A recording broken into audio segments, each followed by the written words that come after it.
Hola a todos, bienvenidos al podcast Flujo. Estamos de regreso en la Ciudad de México, visitando el estudio del artista Abraham Cruz Villegas. ¿Cómo estás, Abraham? Muy bien, gracias. Gracias por recibirnos. Con mucho gusto. Oye, ¿cómo has visto? Me acababas de decir ahorita que no eres nada futbolero, No. ¿no? No estás contagiado por el... Sí, estoy contagiado porque mi hijo Damián, se llama Damián Jerónimo, como mis dos mejores amigos, Sí. bueno, dos de mis mejores amigos. Él salió muy futbolero por alguna razón que no entiendo, pero todo bien. Entonces he aprendido mucho de él y hemos ido al estadio y demás. ¿Ah, sí? Sí, Ok, entonces está divertido, sí, pero órale. así como que yo sea aficionado, no. No. No. Te lo preguntaba porque leí mucho antes de venir que haces mucha referencia a este lugar en donde creciste, en la ciudad, Ajá. que, pues que tiene una dinámica muy particular, ¿no? En el sentido de la comunidad, de los roles compartidos, colaborativos. Yo supongo, me imaginaba que quizá el fútbol también era una de las prácticas. Bueno, No sí, necesariamente para ti. no, sí, o sea, a ver, yo creo que es inevitable, o sea, cuando uno crece en un contexto bueno, yo le llamo autoconstrucción, que es como le Sí, llamamos a estos barrios o colonias que están, las casas están hechas por las personas que las habitan, no por un arquitecto, no hay un diseño previo. Hay mucha comunidad, ciertamente. Más que el fútbol, yo le llamaría la cascarita, sí, la cascarita. ¿no? Como en la calle, juntarse y pegarle a lo que haya, una lata o un Sí, envoltorio de bolsas o lo que sea, sí, o un balón, eventualmente. Pues es parte de eso también. Y también, claro, de tomar chelas y pachanguear sí, y la pastorela y acaba los besos y luego hay sobrinos, ¿no? sí, Claro, sí, sí, sí, por sí. supuesto. Pero de eso hacer yo, de llamarme aficionado, no. No. Oye, y entonces, pero si eres chilango, eso sí, Soy muy ¿no? chilango, sí, Sí. sí. Que, que ahorita también lo mencionábamos. ¿Qué, qué particularidades le ves al ser chilango? Bueno, entiendo que en la naturaleza humana está como animales que somos el derecho a migrar. Y hemos migrado desde que existimos y nos desplazamos ocasionalmente por razones de fuerza mayor, a veces razones de orden ambiental, cuando hay una inundación o cuando hay un terremoto, etcétera, pero también hay razones políticas, razones culturales, razones religiosas y a veces también la búsqueda de un mejor futuro o un mejor, vamos a decir, bienestar para la familia.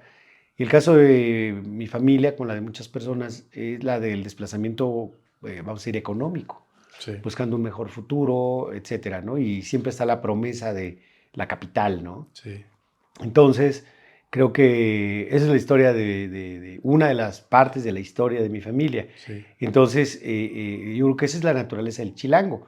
El chilango, como yo creo que es su definición, es quien habita en la Ciudad de México, o como yo que nací aquí, pero que no tenemos una genealogía ancestral, vamos a decir, sí, que nos dé una pertenencia de origen sí. al lugar donde vivimos o donde somos. Entonces, yo soy chilango, muy chilango, pero mi familia, tantito rascándole para atrás, pues no son de aquí, Sí. ¿no? Oye, entonces, escuchándote, así como tú lo explicas, podría ser una subdivisión del ser migrante, ¿no? En realidad. Claro, a ver, yo tengo un defecto adquirido recientemente que es un defecto muy afortunado, de mucho aprendizaje, porque mi compañera, mi pareja, Alejandra, ella trabaja con personas refugiadas. Entonces yo he aprendido también la nomenclatura de estas determinaciones, Sí, que ocasionalmente también no son voluntarias. Ese migrar, como le llamas tú, o le llamamos coloquialmente, no son por decisión propia, o no son por turismo, sí, o no claro. son como la historia de muchísimos extranjeros que vienen a México y se quedan, Sí, ¿no? o exiliados, O o... exiliado, pero esa es otra razón, el exilio es Mm, otra, te diría, ¿no? sí, Pero creo que lo que, digamos, haría diferente a muchas personas de los que migran son los que deciden viajar, ¿no? Sí. O buscan Un otro, cambio, otro ¿no? lugar donde vivir o donde hacer su vida, sería un migrante. Pero además, pues eso, están la gente, los desplazados, que hoy, pues, México hoy día pues está lleno de personas desplazadas, Sí, que no son necesariamente migrantes, sí. son desplazados en su propio país, por Fíjate, razones de violencia, por razones de las que quieras, ¿no? Para sí. no entrar en detalles que parecieran un lugar común. Bueno, en todo el mundo, eso es algo que se está repitiendo cada vez más en todo el mundo. Así es, sí. Fíjate que también vi un video, eso me recuerda que vi una pieza tuya, que es como un video en el que van corriendo, ¿no? En París. Ah, soy yo, ¿Eres sí, tú? sí, Ok.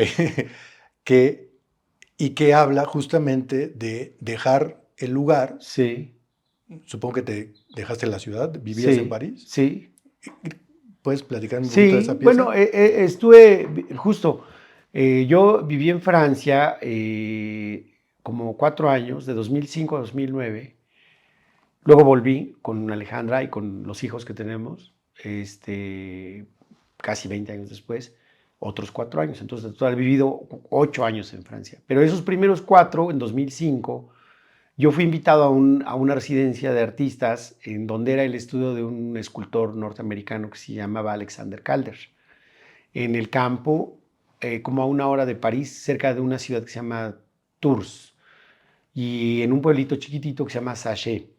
Ahí él decidió, ya viejo, poner un taller, porque en la ciudad de Tours había una fábrica de metal y él empezó a hacer esculturas de metal muy grandes, muy, muy grandes, como la que está fuera del Estadio Azteca, Ok. hablando de fútbol. Ah, mira. Entonces, esa la hizo allí, bueno, muchas las hizo allá y otras hizo en Estados Unidos también. Ok. Pero cerca, o sea, por una razón práctica, cerca de donde había estas fábricas enormes de metalurgia, ¿no?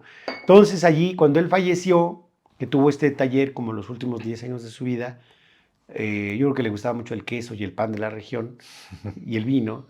La familia decidió con el gobierno francés hacer una residencia de artistas, escultores, o bueno, gente que trabaja con la tercera dimensión, ¿no? Sí, Como yo. sí.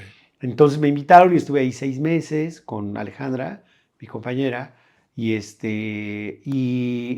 pues eso, estuvimos ahí, luego en París, porque Alejandra estudió pues, 2 maestrías y un doctorado en Derecho de los Refugiados y Ok. Migración. Wow. Entonces yo realmente no tenía una razón para quedarme más que estar, vamos a decir, acompañando a Acompañando. Alejandra, y pues disfruté mucho, pero luego por razones también del trabajo de Alejandra, ella consiguió un trabajo le ofrecieron un trabajo en la ONU, pero en México. Entonces nos regresamos y yo hice ese video como una obra, un performance, si le quieres Sí, llamar, que no era sí. con público, ¿no? Que un performance normalmente es frente a un público, como la ejecución de una sinfonía, es eso, ¿no?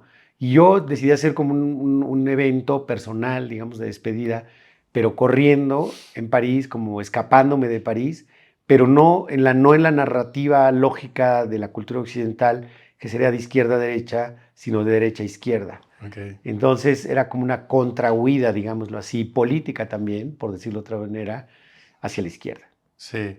O sea, ahí de hecho haces mención, ¿no? Algo de que no es, que irse es huir también o algo así, ¿no?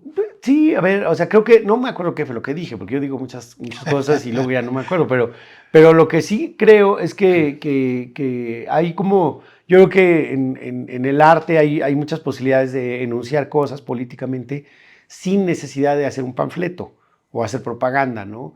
Y ese fue un gesto de alguna manera que enunciaba o quería enunciar algo así. Sí. Yo estaba tratando, como también hay una obra que a mí me gusta mucho, bueno, hay muchas obras de este artista que se llama Marcel Duchamp, que es francés, y él tiene una obra parteaguas, digamos, dicen los que saben, ¿no? En la historia del arte, que es un cuerpo, la representación de un cuerpo femenino, medio desnudo, bajando una escalera. Y era como, se afirma que es como una especie de, como una anticlímax, digamos, ¿no? De la representación de los cuerpos, porque normalmente un cuerpo sube, no baja. Ok. ¿No? Como la idea del progreso, la idea de la civilización, etcétera. Y él decidió pintar un cuerpo bajando una escalera, ¿no? Entonces yo quería hacer mi propio cuerpo, no el de una mujer, también como la mirada del hombre sobre la Sí, mujer, no. Esta era la mirada sobre mi propio cuerpo, sí, como materia de la obra, pero corriendo, no en reversa, sino a la izquierda, ¿no? sí, qué Ujú. interesante. Sí, Oye, y regresando a pues a tu vida en México, en la ciudad.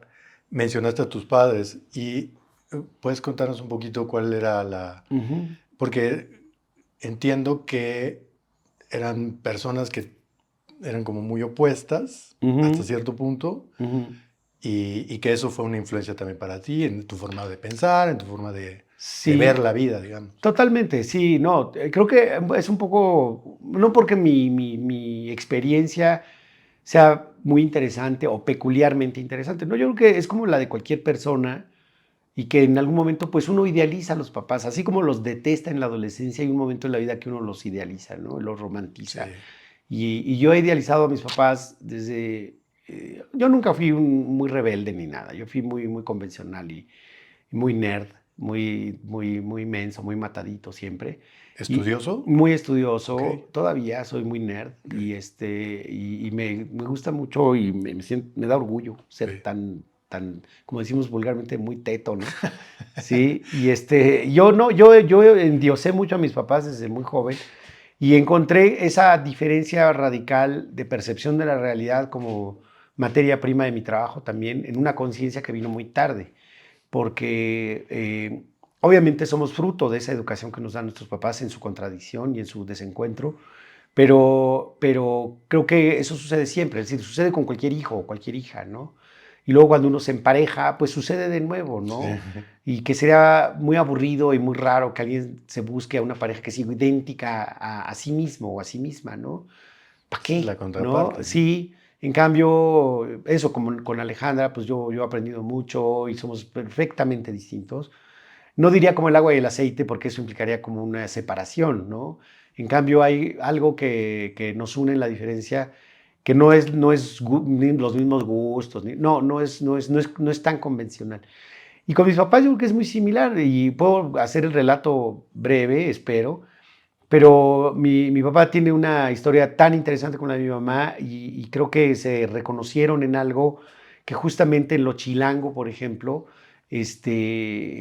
pudieron como encontrar una posibilidad, ¿no? Sí, Que era la de construir una vida juntos, tener hijos. Ahí sí te diría de un modo muy convencional, como un hombre y una mujer, ¿no? Pero siempre creo que desde un contexto de muchas carencias, de poco privilegio, vamos a decir. Pero ellos, por ejemplo, nunca hablaron de pobreza, nunca nos decían somos pobres, no, no.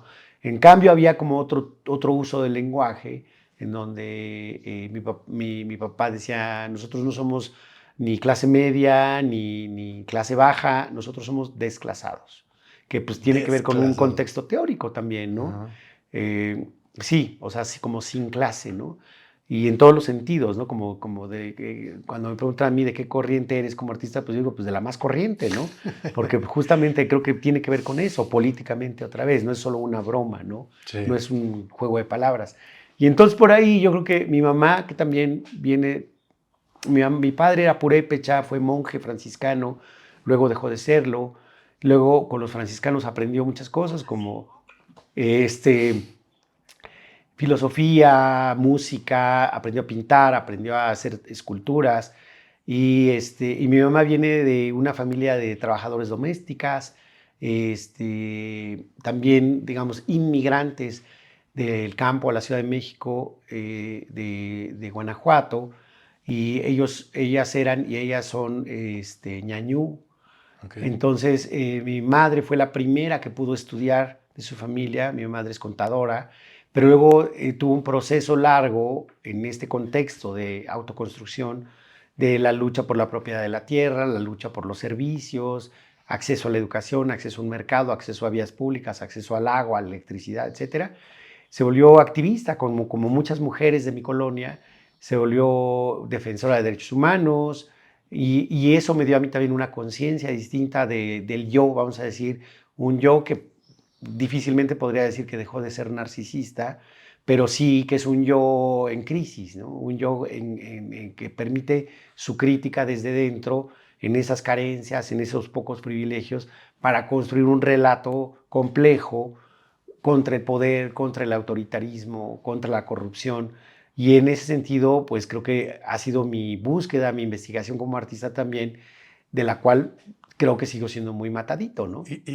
O sea, básicamente lo que entiendo es que para empezar esta autoconstrucción de la que hablas, has tenido que como autoconstruirte. Claro, Ok. evidentemente, o sea, creo que, o sea, obviamente la autoconstrucción como tal es un término que yo no inventé, es un término del que me apropié, como me apropio de casi todo cuando hago mi trabajo como artista. Todo es una apropiación, ¿no? En cuanto al lenguaje, en cuanto a materiales y también en cuanto a esta posible construcción de la identidad. Sí. Creo que la autoconstrucción opera en muchos niveles.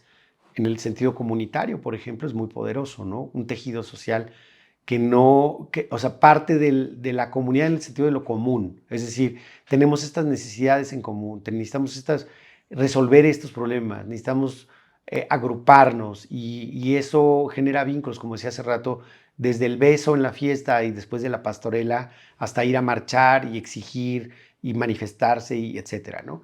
Pero también implica eso como una construcción del yo, nuevamente una construcción en crisis de la identidad, que está permanentemente, o más bien definitivamente inacabada, como las casas de autoconstrucción. Sí, Son exacto. casas que nunca se terminan y así es como yo me concibo identitariamente, Sí. como un chilango o una entidad chilanga, mejor dicho, que está permanentemente inacabada. Sí, en proceso, güey. O sea, como al mismo tiempo, como una simultaneidad, ¿no? Hablando en un término que a mí me gusta mucho, como de una posible cuarta dimensión, que es esa simultaneidad donde algo se construye y se destruye simultáneamente, ¿no? Sí. Y, por ejemplo, voy a intentar preguntarte cosas prácticas. Sí. Por ejemplo, cuando tú no tienes una formación como artista, ¿no? O sea, No, digamos, no técnica, no. institucional, digamos, No. ¿no? Tu formación es como pedagogo, ¿no? Estudié pedagogía, sí. ¿Y de qué forma crees que eso te benefició? Porque, por lo que entiendo, pues tú trabajas con lo que hay, ¿no? Lo que hay a tu alcance, lo que hoy está cercano a ti. Entonces entiendo que justamente ese contexto es el que determina lo que haces. Claro. Y entonces, ¿cómo crees que ha influenciado el hecho de que no hayas tenido una formación? Tuve una formación, pero no en escuela de arte, ¿no? La verdad es que fue algo, ay, perdone, que me vino de una conciencia en crisis nuevamente, de que yo desde pequeño, como lo digo muchas veces, lo he dicho, lo he publicado, que como todo mundo, yo dibujaba desde chiquito. Todos dibujamos, todos agarramos crayolas y rayamos la pared, o etcétera. Y en algún momento viene alguien, que puede ser tu papá o tu mamá, y te dice, ponte a hacer algo, ¿no? Ya deja de hacer eso. A mí nunca me dijeron nada, ¿no? Entonces yo no paré y pues fui artista desde chiquito. Pero tengo que decir que también mis hermanos, mi hermana, todos dibujábamos y todos tuvimos la misma educación y las mismas capacidades. Y así como todos somos igual de nerds y ganábamos concursos de matemáticas en la primaria, también dibujábamos. Y yo fui artista niño, entonces no hubo como un giro o un momento en el que yo dijera, quiero ser artista. Ya. O en qué momento yo quise ser artista. No, pues yo era artista, Sí. fui artista. Y ya solamente cuando tuve la obligación formativa, como dices, no es muy buena palabra, de tener que optar por qué estudiar, porque además en mi familia no había opción en el sentido de estudiar o no estudiar, yo tenía que estudiar algo. Y yo, que me encantaba, así como dibujar, me encantaba la poesía y me encantaba el cine y me encantaba cocinar, tuve que decidir. Y yo, pues, como lo que me gustaba era hacer arte, fui a las escuelas, estando en la prepa, estudié en la prepa 5 en Coapa, y yo decidí, pues, investigar qué onda con las escuelas, ¿no? Y fui, y me parecieron horripilantes, ¿no? Me parecieron horribles, y en una arrogancia, también lo he dicho muchas veces, que no se me ha quitado, dije, estas escuelas no son para mí, porque aquí lo que enseñan es técnica. Yo no quiero estudiar una técnica, yo quiero ser artista, no técnico. Y entonces, aunando a la arrogancia, yo dije, tengo que estudiar algo que me ayude a transformar la educación. No la educación artística, sino la educación. Imagínate la barbaridad, ¿no? Okay. Y entonces la opción era estudiar pedagogía. Entonces entré a la facultad, a Filosofía y Letras, donde está la carrera, y me eché la carrera entera, pero también como en un conflicto, en crisis, otra vez hablando de la identidad, como de ¿qué hago aquí? ¿No? Porque me di cuenta muy pronto que no me iba a servir para nada y no me sirvió para nada, ¿no? Pero sí me sirvió para otras cosas, ¿no? Aprendí cosas que muy probablemente en la escuela de arte no iba a aprender, como cosas de metodología, cosas de filosofía, de literatura, y digo que es una facultad también muy complicada. La identidad de la Facultad de Filosofía y Letras es muy inestable también, porque así como están esas carreras, está teatro, está geografía, está bibliotecología, estudios latinoamericanos. Entonces, como que yo traté de tomar todas las materias optativas que no fueran de pedagogía. Y eso fue lo que más me sirvió, obviamente, ¿no? Y tuve maestros magníficos, también de historia del arte, por ejemplo, que ahí sí me metí a tomar clases de historia del arte.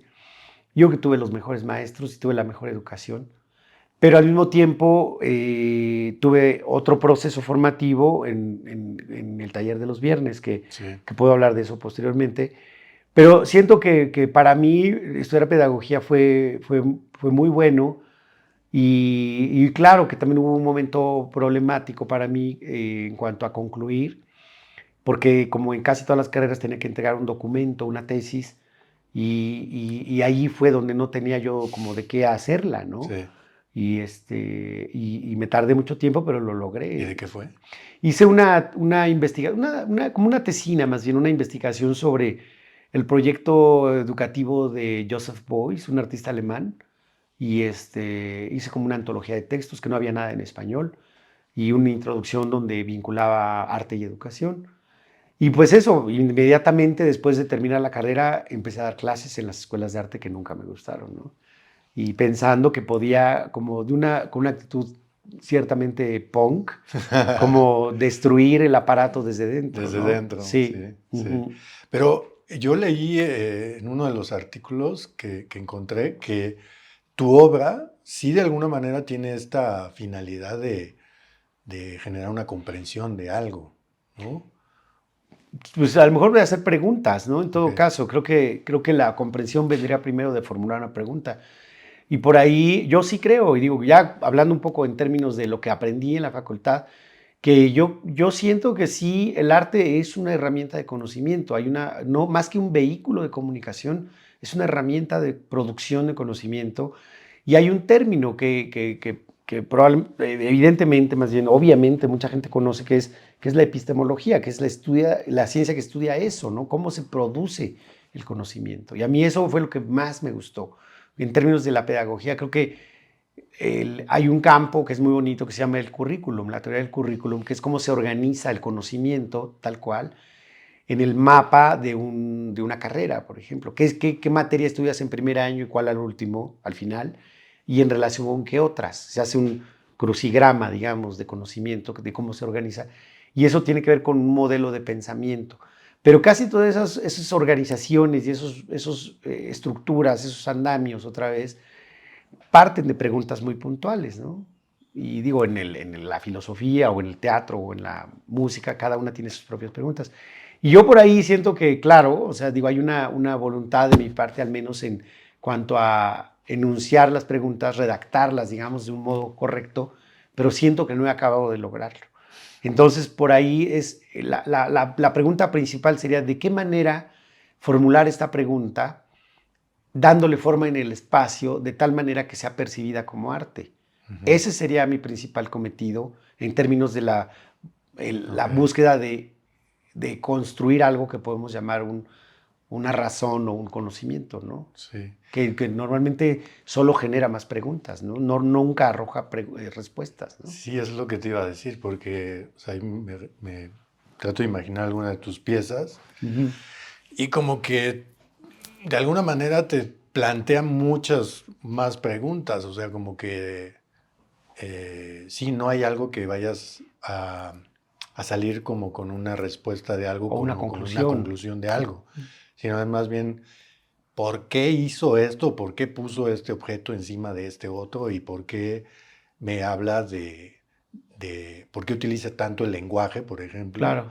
en la obra, o Ajá. por qué esto de la pieza que te mencionaba del video, por qué corren en ese sentido y no en el otro. O sea, todo el tiempo estás cuestionando cosas. Y, o sea, ¿tú crees que una forma de aprender algo sería primero aprender a cuestionarnos? Pues claro, o sea, yo, a ver, te diría sí, pero justamente no lo sé, porque lo estoy tratando de construir, ¿no? O sea, creo que hay algo en donde la manera de plantear esa pregunta, o sea, la más cercana es como te lo acabo de decir, ¿no? O sea, esto cómo puede ser percibido en el espacio como arte sin que haya una muleta a un lado para poder comprender lo que me estoy preguntando frente a todos, o sea, haciendo pública mi pregunta, ¿no? O sea, la idea de hacer una exposición es exponerse justamente, ¿no? Como publicar un libro es hacer pública esa duda. Y por ahí yo siento que no he logrado formular la pregunta o las preguntas de una manera que a mí al menos me parezca convincente, ¿no? Entonces, como formularla de muchas maneras, de acuerdo al contexto, como decías hace rato, con lo que hay a la mano, ¿no? Improvisando y muchas veces también colaborando. Y eso creo que genera que casi siempre la pregunta necesariamente es distinta. Sí. Y eso a mí pues me parece fabuloso. No, o sea, lo que te quiero decir es, me hace muy feliz no haber logrado formular la pregunta. Sí, te sigue generando mucha Curiosidad, ¿no? curiosidad, ¿no? Sí. Y también hace ratito mencionaste que te interesaba mucho la poesía, Sí. como que haces mucha referencia, de hecho, en tu trabajo todavía, ¿no? O sea, Sí. sigues recurriendo a Bueno, a a la ver, es que poesía. creo que en un momento muy reciente, vamos a decir, hemos logrado desde distintos campos, junto al mismo tiempo a través de la simultaneidad, que esta posibilidad, digamos, de transitar, digamos, territorialmente entre campos, como le llaman los sociólogos, ¿no? Entonces, sobre todo eso, creo que aprendí, una de las cosas que aprendí en la facultad es esta idea de por ejemplo, lo interdisciplinario, ¿no? La interdisciplina formularía la posibilidad de plantear una solución a un problema puntual desde distintos campos, juntos, ¿no? Como la contaminación, por dar un ejemplo, ¿no? Entonces ahí se reúne un ecólogo, un biólogo, un economista, un artista, de repente cuando les llaman, o no. Y ese conjunto, la discusión de esos especialistas formularía una posibilidad de solución. Pero además de eso hay muchas otras. Está la multidisciplina y la transdisciplina, ¿no? La gente que transita de un campo a otro, o como decía, pero de un modo solvente, es decir, no necesita llamarse ni sociólogo, ni ecólogo, ni politólogo, ni artista, sino que es todo al mismo tiempo, ¿no? Pero yo he dicho, como casi neuróticamente, que a mí lo que realmente me convoca y me provoca más es la indisciplina, ¿no? Y es como Sí. algo que un poco justo entra como pateando lo que hay que patear para no incurrir en la sociedad de las credenciales ni en la especialización, porque en todo caso yo sería percibido como un diletante de casi cualquier cosa.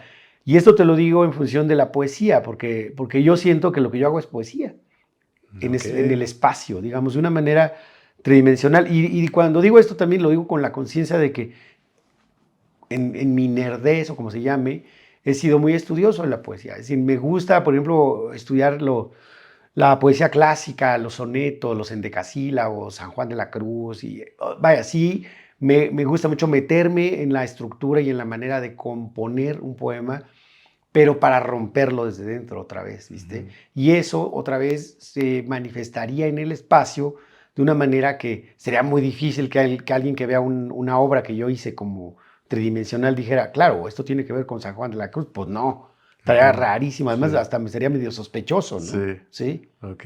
ajá, Y también haces referencia a la música, ¿no? también, sí.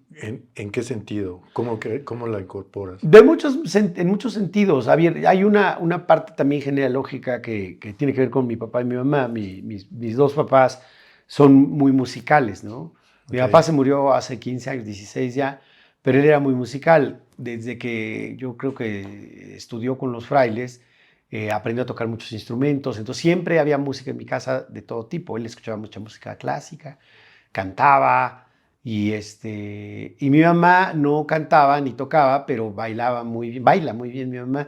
Mi mamá es más guapachosa, ¿no? De salsa, Ok. de cumbia. Ok. Y bailábamos con ella desde que éramos chiquitos, ¿no? De dar vueltas y de dar brinquitos. Sí. Y entonces como que esa mezcla también híbrida, contradictoria, es parte de mi identidad. Entonces yo no puedo vivir sin música. Ahorita, de hecho, yo tendría que poner música porque si no me desconcentro.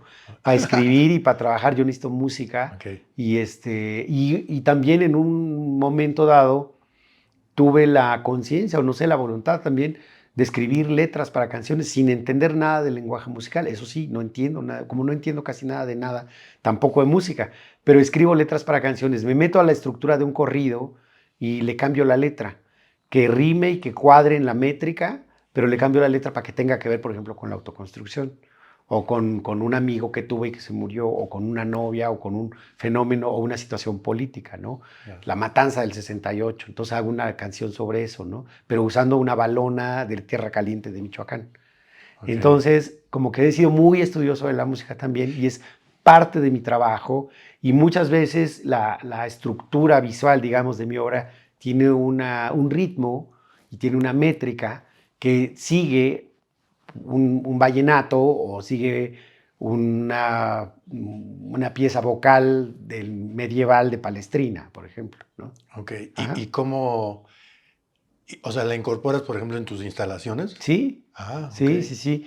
Hice una exposición hace algunos años en Los Ángeles, en la Galería Regent Projects, que me han invitado a hacer varias, pero hice una exposición donde hice unos dibujos grandototes con un trapeador.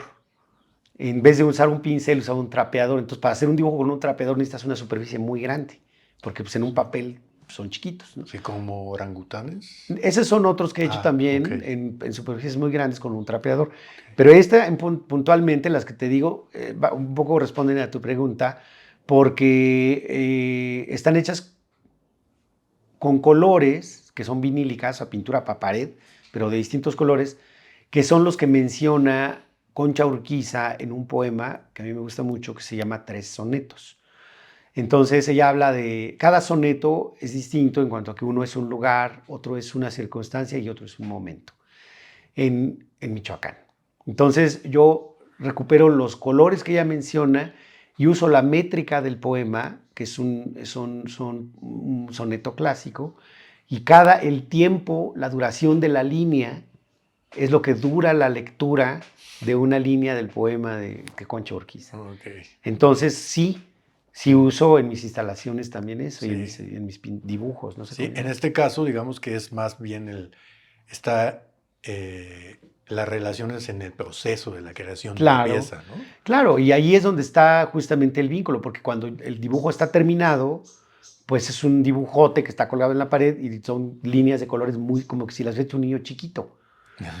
Y lo que ves son líneas y sería sería muy raro que llegara alguien y dijera, claro, aquí se lee la frase tal o la línea tal del poema tal. Pues no, Sí. son 7 líneas de cada una de un color distinto en una tela con una lona para tapar un tráiler, ¿no? Sí. Ahorita también mencionaste lo del taller de los viernes. Sí. Sé que, bueno, eran varios artistas, muchos, la mayoría son bastante conocidos actualmente. ¿Qué edad tenías?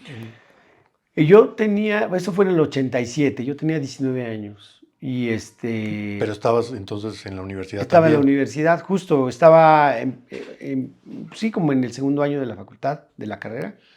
Y esto fue porque, como te decía, que yo dibujé mucho de chiquito, en realidad lo que yo quería cuando dibujaba, y en esos procesos también como de conciencia social, etcétera, que por mi mamá teníamos en la casa, que íbamos a marchas y entonces era gritarle, mentarle la madre al funcionario en turno y también exigir libertad, presos políticos y etcétera, ¿no? Sí. Y el que no brinque es gringo, todo esto, yankee, ¿no? En fin, entonces yo lo que quería es ser caricaturista político. Y crecí haciendo caricaturas y luego las mandaba a las revistas de chavito. Y en algún momento me publicaron, muy chavito.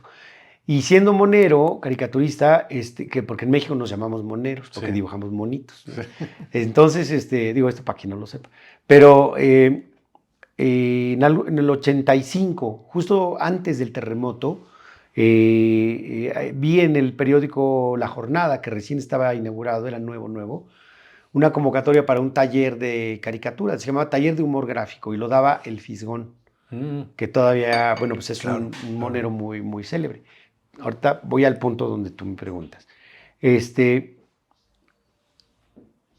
en el taller del Fisgón que tomábamos en el Audiorama de Chapultepec, conocí a varias personas, entre ellos, como yo, que tomaban el curso, a Damián Ortega, que también era caricaturista como yo, y él quería ser artista.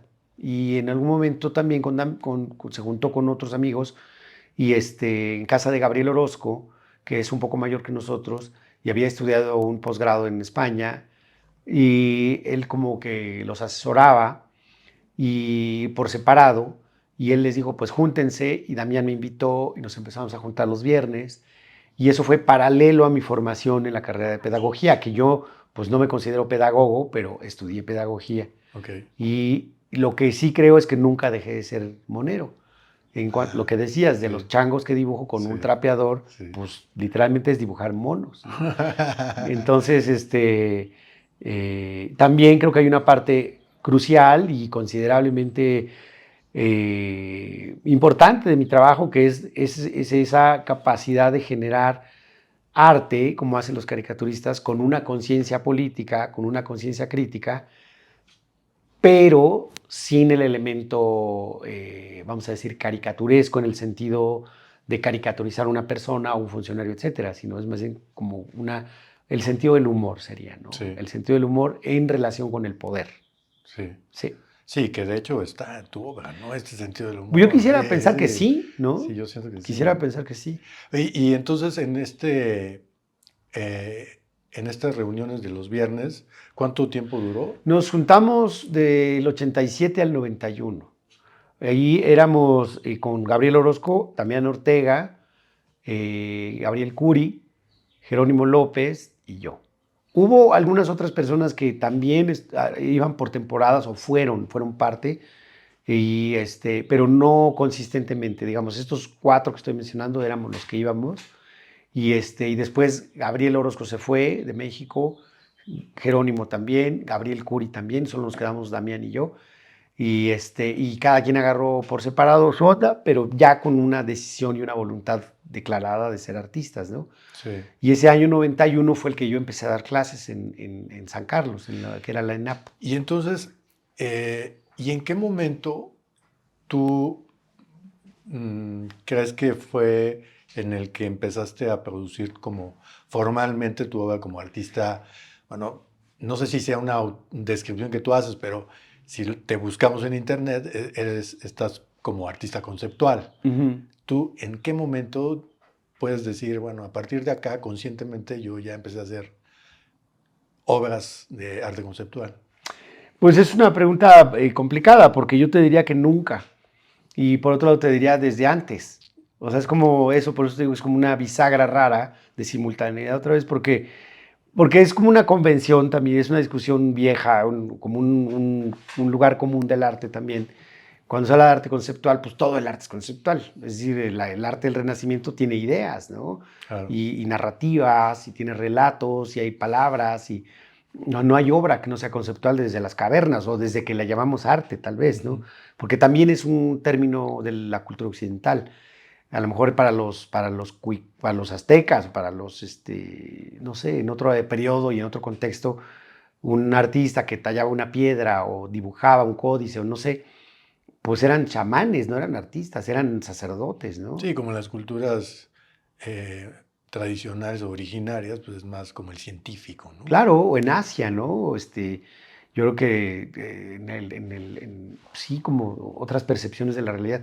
Pero el arte, como lo concebimos desde la cultura occidental, pues sí, como lo hemos conocido o nos lo han impuesto, pues todo es conceptual. Ahora, puntualmente se dice y se acepta que el arte conceptual es una generación de gringos de los años 70, 60, 70, y que son eso, son 4 personas o 5, y que de ahí se genera una serie de derivaciones donde los conceptos o las palabras son la materia prima de la obra, sin que haya piedras o cerámica o óleos, ¿no? Pero eso tiene también su otro árbol genealógico.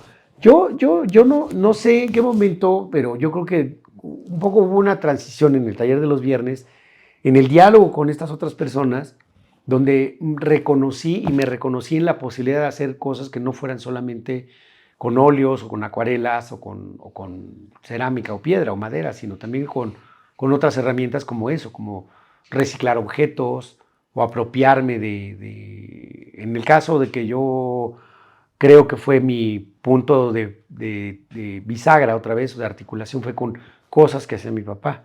Como mi papá te decía que pintaba y hacía talla en madera, Sí.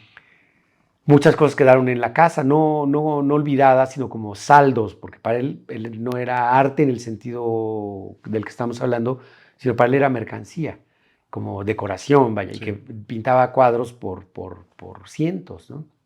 Wow. Entonces, de esa mercancía quedaron cosas en la casa, porque luego él estudió y fue profesor y dejó de pintar. O dejó de pintar de esa manera comercial, ¿no? Entonces, de esas cosas que quedaban en la casa, yo las retomé, las reciclé y las destruí.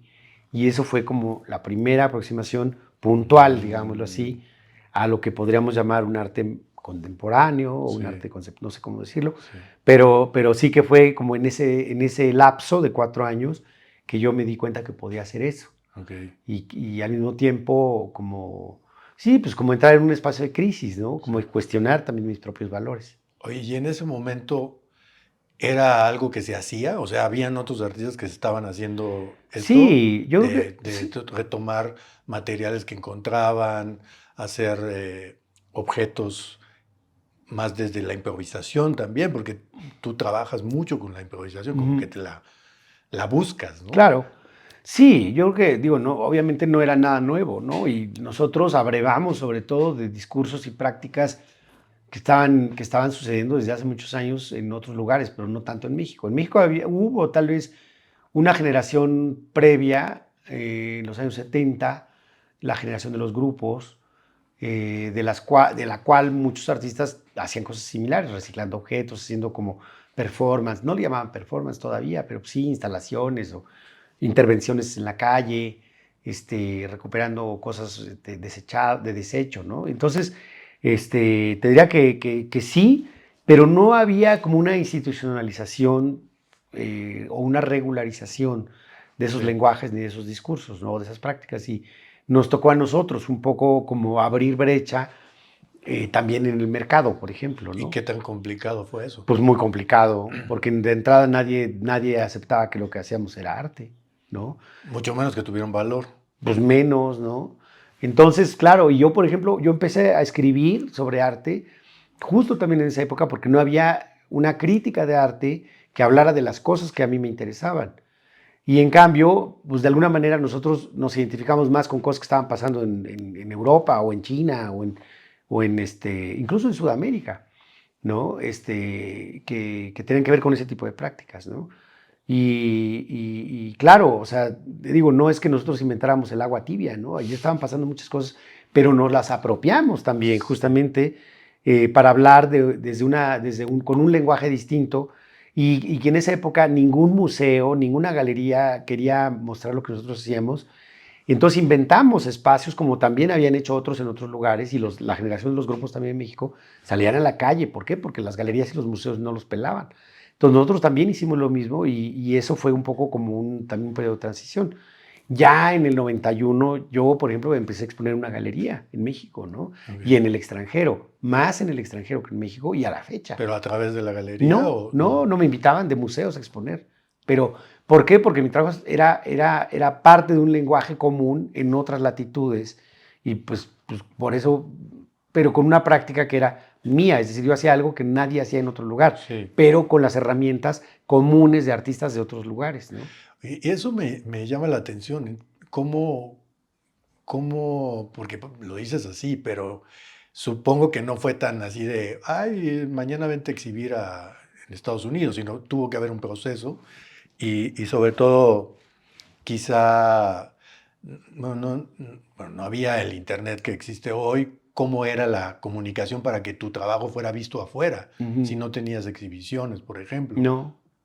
No, pues vaya, lo que llamamos curadores, ¿no? Y venían y hacían su trabajo, como probablemente tendría que ser siempre, ¿no? Que un Sí. curador va a los estudios de los artistas, ve qué están haciendo, averigua, pregunta en el contexto local, pues, ¿quién te late? ¿No? Hay colegas y dices, oye, pues, ¿quién? Como de estos chavitos, de Sí. estas chavitas, ¿quién te cuadra? ¿Qué están haciendo? Y pues probablemente tuvimos la suerte, o tuve la suerte yo, de que eso me sucedió. Vinieron a mi taller, a mi casa, porque Desde, yo no desde tenía taller. joven. Sí, Ok. te digo, fue yo en el año 91 que expuse por primera vez en el extranjero, en Estados Unidos, en colectivas, ¿no? Y, y luego en Europa, en el 94, fue la primera vez que yo expuse en Europa, en Bélgica, justamente. Ah, mira. Sí, y ¿En qué lugar? cerca de Gante, en un pueblo que se llama Tilt, que es un pueblo que tiene una tradición. Por eso insisto en que nosotros no inventamos nada. O sea, nosotros, a mí y a otros mexicanos, o artistas que vivíamos en México, más bien, nos invitaron a exponer en un lugar que se llamaba el Jardín de Brabandere, en el país flamenco, en el norte de Bélgica. Y en ese pueblo había una costumbre desde los años 60 o 70, si no me equivoco, de usar un jardín. Invitaban artistas de 2 países a que fueran simultáneamente a intervenir el jardín, y cuando terminaba la exposición lo cerraban por temas de clima, es decir, hay mucho frío, pues la Sí. gente no va a ir. Entonces cierra el jardín y en 4 años lo abren de nuevo e invitan a otros artistas de otros 2 países, pero lo toman como está. La obra se queda allí, se pudre o etcétera, ¿no? Sí. Exacto. Y la exposición se llamaba, sí, ya no existe, se llamaba Arte Afuera, así como arte al aire libre, ¿no? Weltenbuiten. Y fuimos, y en esa exposición había, por ejemplo, artistas belgas, claro, pero había una inglesa que vivía en Bruselas, había un cherokee, un gringo que vivía aquí en México, un cubano que vivía en Amberes, Ok. ¿viste? Entonces, desde entonces ya había esa idea. Por esto Sí. insisto en el tema de, no porque éramos mexicanos, sino porque vivíamos en México. Entonces la idea de juntar 2 países, pero no por la cuestión nacional. Sí. Y ese era también buen experimento. Sí. Entonces, esas fueron las primeras exposiciones en las que yo participé. Esa en Bélgica y luego en la Bienal de La Habana, Ok. en 94 también. Y entonces, como que yo tuve, creo que toda mi generación, tuvimos más exposición en el extranjero, insisto, creo que Sí. todavía, que en México. Sí, bueno, eso creo que sigue pasando hasta el día de hoy. Pero vaya, no es queja, ¿eh? O sea, yo creo Sí. que al contrario. Y yo di clases y escribía y publicaba y hacíamos exposiciones donde podíamos. Luego organizamos un grupo de discusión, un poco como el taller de los viernes, pero con otros que yo conocí en la escuela. Cuando daba clases conocí otro grupo de gente y con eso nos juntábamos. Y en fotocopias leíamos cosas que, pues, que no estaba, porque no había internet justamente. Sí. Entonces todo era en Xerox, ¿no? Sí, y a ver, como un acto interpretativo ahí de magia casi, como de chamanes, un poco de que era copia de copia de copia, entonces ya como medio adivinar qué decía la hoja, ¿no? Ya. Y sobre arte contemporáneo. Entonces, claro, eran apropiaciones muy, pues de improvisación también, Sí. pero también como de especulativas y de dar por hecho algo que a lo mejor nosotros entendimos mal de qué era el arte, ¿no? Sí. Sí. ¿Y desde qué momento, en qué momento te diste cuenta que tu tema, el de la autoconstrucción, era como un hilo constante en tu trabajo? Muy tarde, porque te digo que yo empecé a trabajar con esas cosas de mi papá en el año 87, ¿no? En el 88, por ahí. Y luego, como que esa idea de la apropiación, me di cuenta que era una convención del arte, justamente, que no era nada nuevo. Vaya, desde el collage, ¿no? Sí. La vanguardia, en los años 10, ¿no? En Europa, en España, con Juan Gris y todos los cubistas que pegaban pedazos de periódico, como esa incorporación de objetos de la realidad, un pedazo de silla, ¿no? O el asiento de una bicicleta, en los casos más emblemáticos, pues ya ahorita tienen más de 120 años de tradición, ¿no? Sí. Y lo seguimos viendo con desconfianza. Pero eso que yo lo entendí que era parte de mi identidad y que era como idéntico, o tenía identidad, para no decirlo idéntico, no, porque lo entendemos mal, con la manera de construir casas en mi barrio. Sí. Trabajar con lo que hay, te reciclas lo que puedes. O sea, rara vez, compraba cemento, claro, pues no, ese no se puede sustituir, digamos, ¿no? Cuando se podía. Entonces, como poco a poco, como se va pudiendo, con lo que hay a la mano. Y muchas veces reciclando polines de otras colonias, etcétera, ¿no? Sí. Tarimas, todo eso. Y entonces, como que esa analogía para mí fue muy preciosa, ¿no? Tuvo mucho valor. Okay. Y entonces fue que yo hacía esas cosas, pero inconscientemente, de apropiarme de objetos, reciclarlos. Me salí muy pronto de hacer cosas con lo de mi papá porque pensé muy psicoanalítico, ¿no? Como la idea de edípica esta, etcétera, ¿no? Entonces, como que decidí probar con casi cualquier cosa y creo que lo sigo haciendo, ¿no? Sí. Para salirme de la interpretación emblemática, digamos, ¿no? Sí. Del psicoanálisis. Y empecé a hacerlo con todo. Y me seguí, pero fue como hasta 2005, estando en Francia, justamente 2006, que regresaba a México y iba a visitar a mis papás. Como que me empecé a voltear a la casa donde crecí y decía, pues, a ver, aquí hay algo, ¿no? La manera de construir, la manera de hacer, los procedimientos, los procesos, un poco que hablábamos hace rato, Sí. ¿no? Los materiales, los remiendos que hacía mi mamá del cajón que se pudría de que caía el agua del grifo, y ella lo resanaba como podía, ¿no? Y servía. Y así todo, como de atorar la puerta con un zapato, o qué sé yo, ¿no? Sí. Y que todo el mundo lo hace, ¿no? Es decir, no hay un saber transmitido, ni hay una cosa folclórica, porque esto sucede en todo el mundo, es humano, Sí. ¿no? Entonces yo como que tuve ese como, vamos a decirlo, sin un tono religioso, pero como una especie de epifanía, ¿no? Estando fuera de México, que me di cuenta que eso también me pertenecía como materia prima de mi obra. Entonces le empecé a llamar autoconstrucción.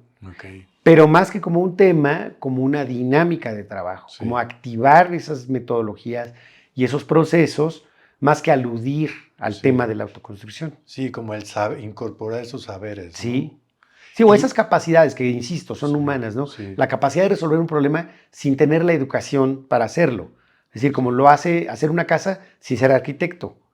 Sí. O hacer una obra de arte sin estudiar arte. Sí. ¿Viste? Entonces creo que va más por ahí que por el tema de la autoconstrucción. Oye, ahora que te escucho, me recordé algunas piezas y no sé, igual va a ser muy ilógico lo que te voy a preguntar, pero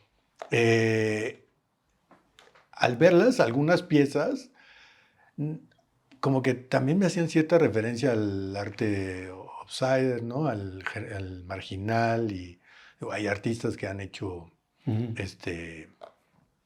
este tipo de ensamblajes, ¿no? ¿Hay alguna cierta influencia o no tiene nada que ver? Pues yo te diría que hay muchas referencias, ¿no? O sea, incluyendo cosas que tienen que ver con el material, con procedimientos y demás, pero nada en particular. O más bien es como pues usé la palabra híbrido, porque son como reuniones de cosas insospechadas. Por eso también lo indisciplinario, ¿no? Sí. No hay una metodología puntual, sino son muchas empalmadas, como son las casas de autoconstrucción. Sí. No hay una lógica, no hay un orden, no hay una voluntad estética en el sentido que tendría un pintor académico, sino hay con lo que se puede, como se puede, y como decía mi mamá, como Dios te debe entender, ¿no? Y por ahí yo creo que hay muchas soluciones Sí. que no tienen que ver tanto con referencias puntuales de la historia del arte, pero no las ignoro. Sí. Insisto, en mi tosudez, no sé cómo llamarle, necedad de matadito, me he metido mucho en la historia del arte y reconozco muchas cosas que me son importantes, ¿no? Sí. Como parte de mi discurso, como el arte povera, como el ready-made. Claro, no las desconozco, pero no diría que son literalmente algo que yo digo, estoy tratando de hacer una mímesis de Sí. eso, no. Sí, ya, Ujú. ya. Y, por ejemplo, también está el hecho de la colaboración. Finalmente, lo autoconstruido es Claro. porque se hace en colaboración con la gente del barrio, ¿no? Claro. Con la familia, porque se involucran todos. Sí. Y tú lo haces también en el proceso de la elaboración de tu obra. A ver, lo hago de distintas maneras. La colaboración también es un concepto difícil, es un tema difícil porque implica algún tipo de horizontalidad, vamos a decir, ¿no? Y por ahí, yo creo que en la comunidad, como en mi colonia o en una comunidad, bien dicho, maya o purépecha, Sí. como en Cherán, por ejemplo, ahí sí hay comunidad, ¿no? Yo siento que en el arte es muy difícil hablar de eso. Yo hablo de colaboración cuando sucede un diálogo, cuando hay un intercambio de información o de saberes o de prácticas. Y entonces tendría que haber esa circularidad manifiesta, por ejemplo, en los créditos de una obra, ¿no? Okay. Lo he hecho, sí, con una bailarina, con artesanos, no sé, pero es muy delicado, justamente, sobre todo en el caso de los artesanos, que un artista va a una comunidad y les dice vamos a colaborar, y en todo caso lo que hay es un acto de extractivismo, ¿no? Yeah.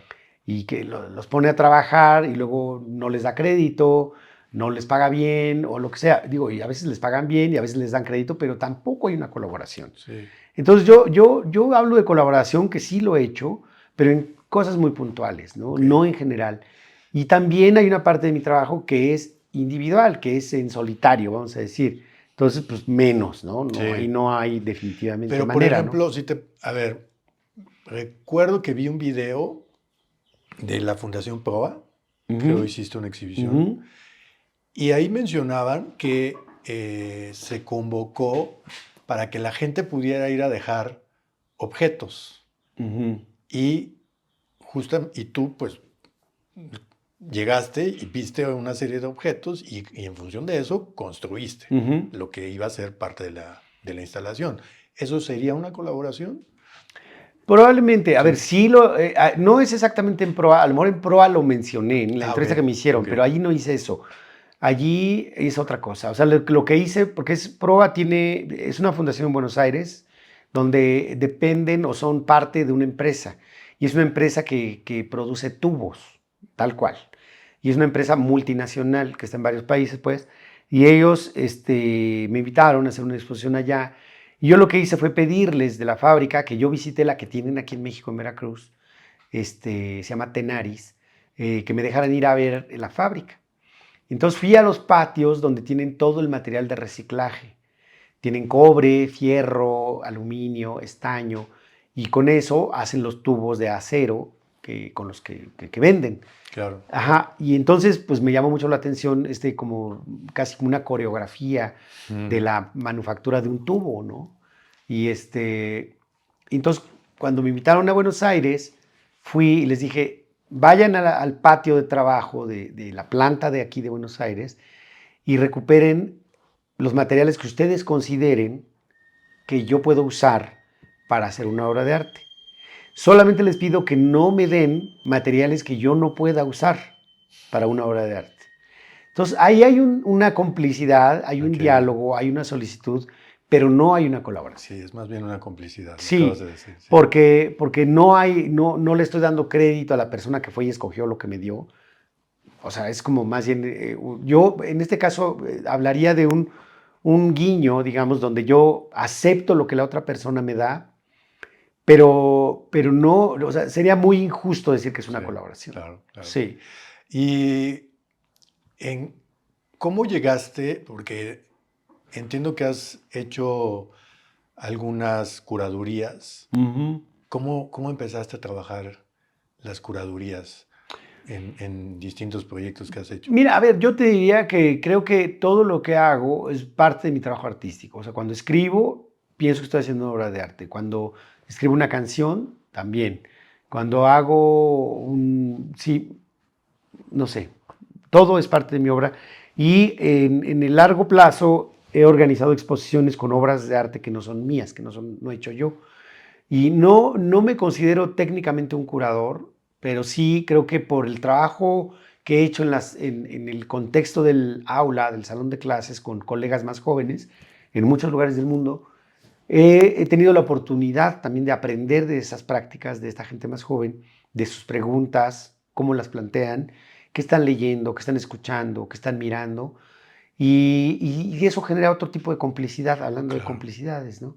Y entonces a veces se me ocurre y se me antoja que está padre también como poner en diálogo estas maneras de plantear preguntas que se llaman obras de arte, ¿no?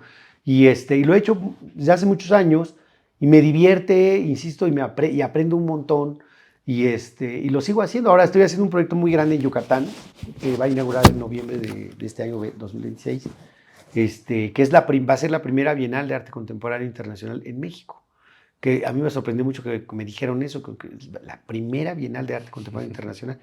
Y eso, estoy invitando a gente que han sido mis alumnos y alumnas en distintos lugares. Por ejemplo, aquí de La Esmeralda, cuando di clase en La Esmeralda, hace 26 años, hay como 3 o 4 alumnos que ahora pues son adultos, son gente mayor, Sí. o gente profesional, que digo, en fin, y así de otros alumnos y alumnas de París, o alumnos y alumnos de acá, pero también gente mayor que yo, de la que yo aprendí, e incluso algunos que ya murieron y que no conocí, y gente que de mi generación también. Sí. Entonces, como que siempre está la voluntad, ahí sí, desde un proyecto pedagógico, como el arte como un dispositivo educativo, donde el que aprende soy yo, Sí. ¿no? Y esos son esas que pues normalmente se llamarían curadurías, ¿no? Sí, exacto.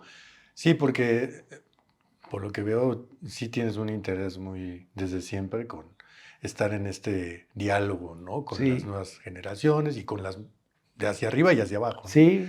Y ahorita que mencionabas lo de la Bienal en Yucatán, ¿de qué se trata una Bienal? Pues una bienal normalmente, bueno, primero que nada es una exposición que se hace cada 2 años, ¿no? Esa sería como la regla. Sí, Y luego de allí, pues hay mucho tipo. Las bienales son como un formato de exposición que inventaron los europeos y son como salones, digamos, que eran como un muestrario, como un catálogo del lenguaje, ¿no? Como se está haciendo en distintos lugares, ¿no? O en un lugar. Y probablemente la primera o la más importante fue y es la Bienal de Venecia, en Italia. Y luego ha habido otras como la Bienal de Sao Paulo, de ese sí, mismo nivel, en Brasil. Y luego en Australia, en Sydney, y así. Ahora hay como 8,000 bienales en todo el mundo, ¿no? Yo honestamente no sé por qué hace falta hacer más bienales, pero el sí, chiste es que ahora va a haber una en Yucatán. sí, Ahora, en mi caso, yo he participado en varias bienales como artista sí, y en las que acabo de mencionar, y en otras que no son necesariamente bienales, como la Documenta de Kassel en sí, Alemania, y cada una tiene su carácter, ¿no? Y menciono la Documenta porque creo que tiene un perfil muy peculiar en cuanto a su razón de existir, que es una exposición que surgió a partir del colapso posterior a la Segunda Guerra Mundial en el mero centro de Alemania, ¿no? Entonces como que se generó un espacio de discusión desde el arte sobre el estado del espíritu, ¿no? Lo que en alemán llaman como sí, como ¿qué está pasando, ¿no? sí, De qué hay que hablar, ¿no? Y creo que ha sido como un fenómeno muy importante, ¿no? Como de pensar que el arte no es solamente un gesto decorativo, ¿no? Sino es un espacio de discusión y un espacio de crisis, de discusión crítica, ¿no? Entonces creo que idealmente eso sería una bienal, sí. ¿verdad? Un poco preguntarse qué es el arte o si sirve para algo y si no sirve, no importa, pero preguntarse cuál es la razón de que el arte exista hoy día, ¿no? Y así desde que existe el arte. Entonces, por eso sería probable todavía necesario hacer una nueva bienal, ¿no? Y acabas de decir esto de Documenta, de que su razón de ser era de qué era de qué hay que hablar. Y te preguntaría, ¿de qué hay que hablar en Yucatán? Ujú. Justo, a mí la verdad es que me divierte porque cuando me invitaron, esto es una iniciativa de una mujer muy interesante francesa que ha sido como promotora, mecenas, se decía antes, ¿no? Del arte, sobre todo del arte latinoamericano. Entonces, coleccionista, Es ¿no? coleccionista, pero también ha donado y ha apoyado la adquisición de obras de arte latinoamericano en instituciones de orden mundial, como la Galería Tate de Londres o el Museo Pompidou, en fin, como museos de ese nivel. Sí, Y ella, en algún momento que conoce muy bien Latinoamérica, se enamoró de Yucatán, tiene una casa en Mérida y vive ahí, y en Londres, y se dio cuenta que hay una escuela de arte ahí en Mérida que se llamaba la ESAI, la Escuela Superior de Arte, sí, que ahora es UNAI, es Universidad de Arte. Y ella ha patrocinado, bien dicho, un programa de vinculación de los egresados y las egresadas de la Escuela de la Universidad de las Artes con el mundo profesional.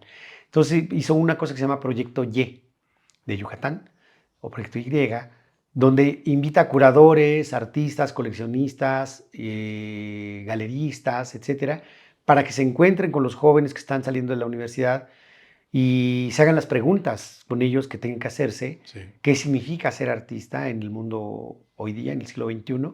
Y ella tenía la idea desde el principio de hacer una bienal. Entonces, como te digo, ella me invitó y me dijo, oye, ¿te gustaría? Y yo le dije, pues tanto como me gustaría, es muy caprichoso, ¿no? Como, es más, como, ¿es necesario? O le dije yo, ¿por qué yo? ¿No? Que yo no soy Sí. curador. Y ya me dio sus razones. Y luego me dijo, el único problema es que te voy a dar un tema, porque ella sabe que yo no trabajo con temas. Ok. Por eso y subrayo que la autoconstrucción para mí no es un tema, Sí, es sí. una dinámica y es un parte de mi identidad, más que un Sí. tema. Y entonces le dije, yo no trabajo con temas, y me chocó, y me cayó gordísimo que me dijera eso. Pero al final me ha ayudado mucho tener un tema, porque si no me hubiera yo desbarrancado como Claro. chivo por todos lados, ¿no? Y el tema es el lenguaje, justamente. Ah, mira. Exacto, O cuando me sea, preguntas qué hay que decir, pues esa es mi pregunta principal, ¿no? La gente que estamos invitando o convocando a sus obras, que son 75 distintos artistas de ¿que tú todo el mundo. seleccionaste? Sí, Ok. la pregunta principal es esa, ¿no? ¿Qué hay Sí. que decir? Entonces les digo yo, vamos a meternos en el lenguaje, pero no como un tema, sino como una herramienta, como un arma, pensando qué hay que decir. Y de ahí, por ejemplo, me encantó porque invité a un artista cubano que vive en Mérida, que lo conozco desde que fui a La Habana, por ejemplo, era parte de un trío que se llamaban Los Carpinteros. Sí. Y luego se desmembraron y él pues, trabaja solo desde hace mucho, se llama Marco Castillo. Y él vive ahí en Mérida, entonces como que yo dije, pues está padre invitar a alguien que no es de Mérida, o no es yucateco, ni es maya, pero vive aquí y como jugando un poco aquello cuando me invitaron a Bélgica también, Ajá. ¿viste? Que estaba Ricardo Brey, que es este cubano que vivía en Amberes, ¿no? Entonces dije, voy a invitar a Marco. Y ya lo fui a ver y le dije, pues eso, lo mismo esta retórica, ¿no? Que hay que decir y que la herramienta y el arma, etcétera. Y me dice, es que a mí eso no me interesa. A mí lo que me interesa es lo que no puedo decir. Ok. Desde una perspectiva problemática como cubano, porque pues, él tiene una percepción de lo que es Cuba, yo tengo otra, pero Sí. yo no soy cubano, y creo que esa fricción es muy productiva. Sí. Es como una fricción que produce la chispa, que podríamos llamar que da principio a la pregunta del arte, ¿no? Sí. Porque claro que podría haber, y hay seguramente muchos otros y muchas otras personas de Cuba que piensan radicalmente distinto que Marco, ¿no? Pero sucede que él es el que está allí, y trabajar con lo que hay a la mano es lo que yo hago, ¿no? Entonces es algo muy importante, Sí. ¿no? Que les digo a los artistas, porque no hay dinero, ¿no? Les digo, no hay dinero. La persona que apoya la Bienal, que está financiando la Bienal, esta mujer que se llama Catherine Petigat, está poniendo el dinero inicial para echar a andar la Bienal, pero no es mucho para hacer una Bienal internacional, ¿no? Y con Sí. esa ambición, creo que ella tuvo la sagacidad, vamos a decir, de invitarme a mí, que sabe que yo trabajo, como decía mi papá, con recursos, sin recursos y a pesar de los recursos, ¿no? Y eso le digo a los artistas que invito, les digo, no hay lana, no hay dinero, no hay manera de que te demos presupuesto como acostumbras, no hay transporte de obra. Entonces, a ver, invéntate algo para hacer una obra de arte con esto que te estoy ofreciendo, ¿no? Y así, igual, les digo, es esto, el lenguaje, etcétera, etcétera. Porque además sucede que Yucatán es un lugar muy importante en México, no por el pasado, sino por el futuro. Es decir, es un lugar donde la gente todavía habla su lengua, Sí. la lengua que hablaban sus ancestros, pero no como una cosa nostálgica, sino como una cosa que es muy posible de reivindicar como algo de futuridad, vamos a decir, con otros pueblos de México, con otras naciones que no formaron parte de lo que ahora llamamos el Estado mexicano como tal, ¿no? No devinieron estados, quise decir, ¿no? Sí. Como afirma la lingüista Mije, ¿no? Yasna y Aguilar Gil, es lo que ella dice, ¿no? Son todas estas naciones que no devinieron estados, como los mayas. Entonces, por ahí, claro que tiene todo el sentido hacer una Bienal Internacional de Arte Contemporáneo en Yucatán, cuyo tema sea la lengua, ¿cierto? Sí, sí, sí. Entonces, claro que además está padre invitar, está fantástico invitar a artistas que hablan otras lenguas. Entonces estoy invitando a artistas de Líbano, de Cairo, de Francia, de muchos lugares, de Indonesia, en fin, también de México, por supuesto, gringos, ¿no? Para que digamos lo que hay que decir o lo que no podemos decir de manera artística, pues con arte, Sí, ¿no? sí. Sí. Oye, pues hay muchísimas cosas de las que, mira, tengo una lista acá de Ujú. preguntas que te quiero hacer, pero Sí, yo hablo mucho, no, desgraciadamente, pero bueno. creo que me gusta la idea de quedarnos con esto. Me gustaría que me dijeras también, que repitieras otra vez, ¿cuándo va a suceder esto, esta Bienal? La Bienal de Yucatán va a suceder, se va a inaugurar el 26 de noviembre de 2026 y va a durar hasta el 28 de febrero de 2027. Y va a tener como 15 sedes, 15 edificios de la infraestructura cultural que hay en Mérida y con distintos colaboraciones, ahí sí, con instituciones locales, con la Sí. sede culta, la Secretaría de Cultura local, estatal, y con la iniciativa privada, idealmente también, y con la UNAM, con quien se pueda, ¿no? Wow. Y vamos a tener una sede alterna fuera de Mérida en la localidad, la comunidad de Maní, que es un lugar interesante porque fue inmediatamente después a la conquista, un fraile español, franciscano, hizo un auto de fe, lo que llamaban un auto de fe, por convicción de su religión y quemó todo lo que pudo maya y Wow. asesinó a un montón de gente, ¿no? Maya hablantes. Se estima que unos 10,000 seres humanos perdieron la vida allí en ese auto de fe. Como era la Inquisición, pero este no era la Inquisición, Sí. fue de motu propio. Y tan rudo estuvo que los mismos españoles lo extirparon y lo metieron a la cárcel en España. Wow. Se llamaba Diego de Landa. Esto en Maní. Y luego Y ahí hay regresó, como ya ves un... que está la confesión, ¿no? Entonces te Sí. pueden perdonar. Entonces lo perdonaron y regresó a Mérida, bueno, no a Mérida, a Yucatán, y retomó algo. Estoy hablando de que todos tenemos algo bueno y algo malo, ¿no? Este Sí. señor, Diego de Landa, fue el primero en pretender traducir o interpretar el jeroglífico maya Ok. y dio la clave para interpretar, y solo un ruso, hasta los años 80, fue el que logró quebrar el código maya, del jeroglífico maya, Sí. que no tiene nada que ver con la lengua como la hablan, pero sí que le dio la clave. Aquel que asesinó también tiene su lado B. Entonces en Maní, donde este señor hizo todo esto, que el eslogan es muy bonito del pueblo de Maní, y la gente lo dice, es donde todo sucedió. Donde todo sucedió. Y donde todo sigue sucediendo, porque también va a estar ahí la Bienal La Bienal. de Yucatán. ¿Y ahí qué es? Hay un lugar en específico? No, bueno, está la iglesia, que es una cosa brutal de bella, y tiene un atrio donde sucedió toda la matazón, donde todo sucedió, pero hay un cenote, pero hay un pequeño museo del bordado tradicional yucateco, muy lindo, pero no hay un centro cultural como tal. Entonces vamos a hacer unas intervenciones muy específicas, ad hoc, vamos a decir, en distintos lugares, en colaboración, Públicos. curiosamente, sí, con unos curas que nos están ayudando, sí. Lo tengo que decir porque es muy, muy importante, hay una escuela agroecológica que llevan unos sacerdotes diocesanos, pero de súper progresistas, o sea, muy, muy, muy avanzados, que tienen meliponarios, tienen estos palos, los jobones, donde la abeja melipona produce su miel, Sí. y tienen todo un rollo con el ecosistema, con la cultura, con la lengua, con el territorio, impresionante. Y con ellos estamos colaborando para las intervenciones que vamos a hacer con artistas jóvenes. Hay gente muy joven que va a hacer cosas allá. Bueno, en fin, vamos a hacer varias cosas, pero sí que va a estar padre allá en Maní también. Qué bien, suena Hey, muy, muy interesante. hey. Seguramente por ahí me tocará verlo. Tal Pues vez ojalá que puedan ir, estaré por allá. ¿verdad? Eh, por último, preguntarte, aparte de este gran proyecto, ¿estás trabajando en algo en Sí, específico? muchas cosas. Estoy escribiendo una novela desde hace años y espero terminarla pronto, pero ya tengo muchos años diciendo lo mismo. Entonces, yo no sé, pues es como la autoconstrucción, ¿no? Sí, Que así está. claro. Pero es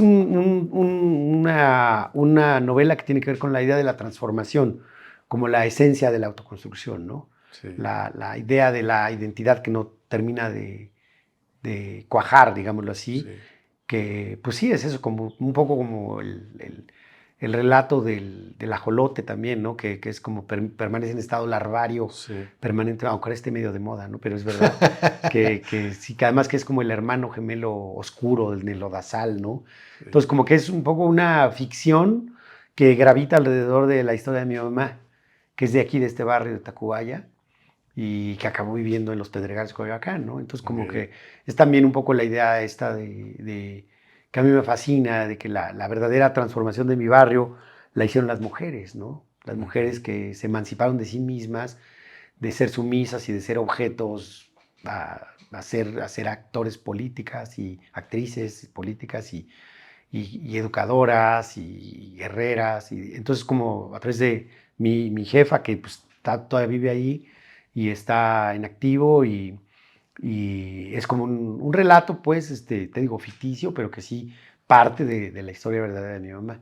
Ah, Y estoy haciendo una escultura para un parque público en Qatar. ok. Y ahora voy el lunes a Taipei para un proyecto sobre una exposición colectiva y otra cosa en Corea, en la zona desmilitarizada, en la frontera entre Corea del Norte y Corea del Sur.